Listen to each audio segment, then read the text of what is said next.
So, looks like we're gonna be live. I think we're live now. I guess we're live. Yay! So, hey guys, I am here with Robert Zeitlin, and this is a very unusual going live event because I didn't announce it, and he and I were just having a great conversation. So, we decided to really share this conversation. Why not? Sure, let's What's go. up, Robert? What are we here to talk about? I think we started talking about sort of immigrant mindset and how families are adapting to life in America. Yes, absolutely. I'm really excited this topic got me really pumped because I, as a person of color and immigrant living in the US for 20 years, and with all these events going on right now, and the observations that I've had through my friends who are raising their young kids, I'm thinking, oh my God, your content is so relevant. And we start talking about that your content isn't just relevant for the Chinese population, but I'm also thinking my friends who are Hispanic, who are Indian, I mean, everyone can benefit from that. So what is your, you said something just now really quick. Like, where do you think the pressure is Oh my coming gosh, from? Like, pressure comes from all directions. But when I think about my friends dealing with trying to raise kids in America and sort of live the American dream, I think about all the sort of investment that immigrants' families have made for them to be able to have this opportunity, and mhm. it's such pressure to like stand on your sort of your ancestors' shoulders and to not necessarily wake up early and go to sleep late and do everything you can to make this American dream happen, when Mhm. actually I'm saying as a positive psychologist, that's actually going to not get you as far as the kind of things that I talk about in terms of uh, sort of leading from within and not trying to capture this materialistic thing or this apply to Mhm. this school and get into this neighborhood. Yeah, exactly. And I mean, I wish I knew you when I was in school, or at least, something that I can read or some videos that I can just watch. But back when I first came here, right around 2000, it's crazy. It's hard to imagine that Google just started a few Right. years before, and it was a huge thing. But it was like the resource came from the library or your friends. Hope you have good and smart friends. But what are some of the content that you're producing? And I want to definitely, maybe in the comments after we finish off our chat in 10 minutes, to make sure people can actually access and learn more about you and know the course that you're working on. Tell us a bit more about that. Sure.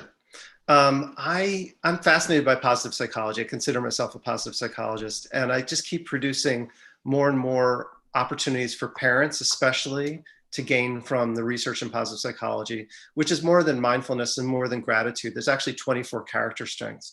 And the research grows from that. Basically, the short story of what you can do with that research is you can actually practice a character strength like gratitude or curiosity or creativity, and you can create an upward spiral, which is actually the opposite of the downward spiral that we can all relate to whenever things aren't going well and you Mhm. start to think badly about yourself and the things that you didn't get, and you start to feel resentful and self-pitying. And but the upward spiral is the opposite of that, where you actually feel broader focus and you have more resources. So some of the things that I've done with that are to create an online course where you can build a small positive habit.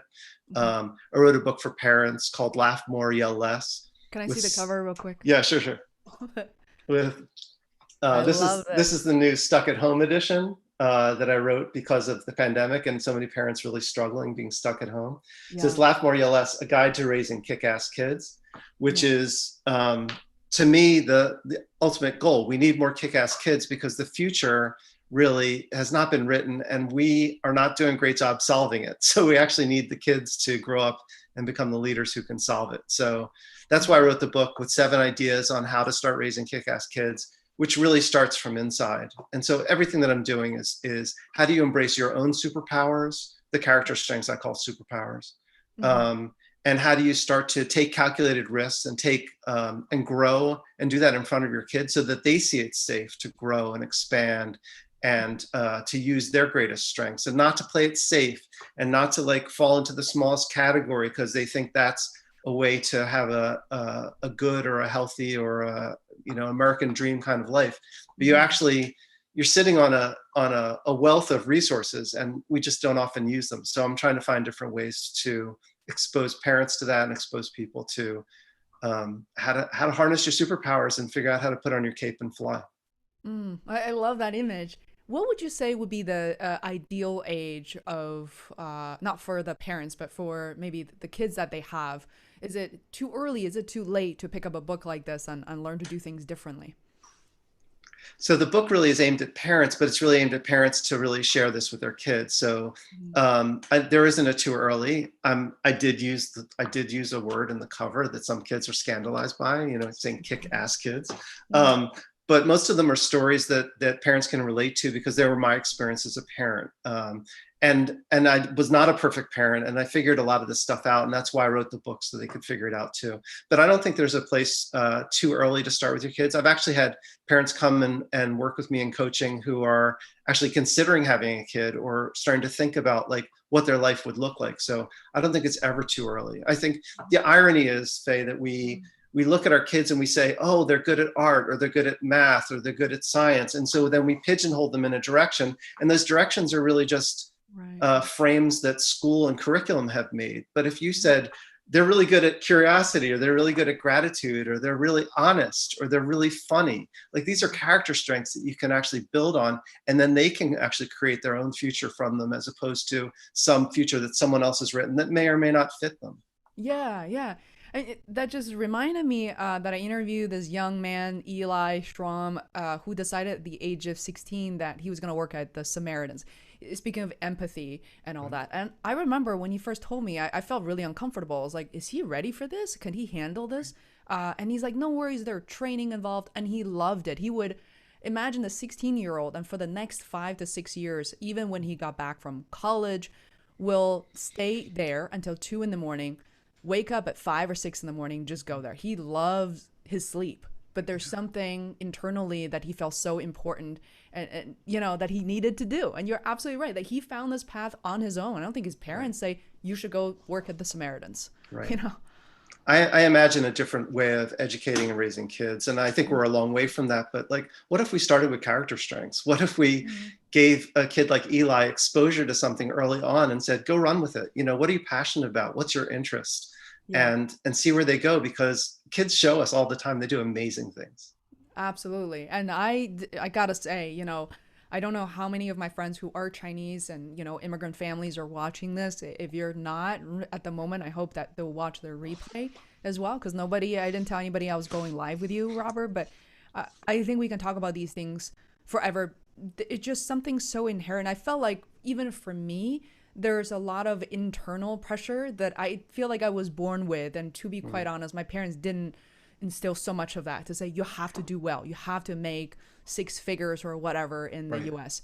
But there's so much I had on my shoulder just feeling like I'm an immigrant. I have to Mhm. do well. I'm spending a lot of my parents' money.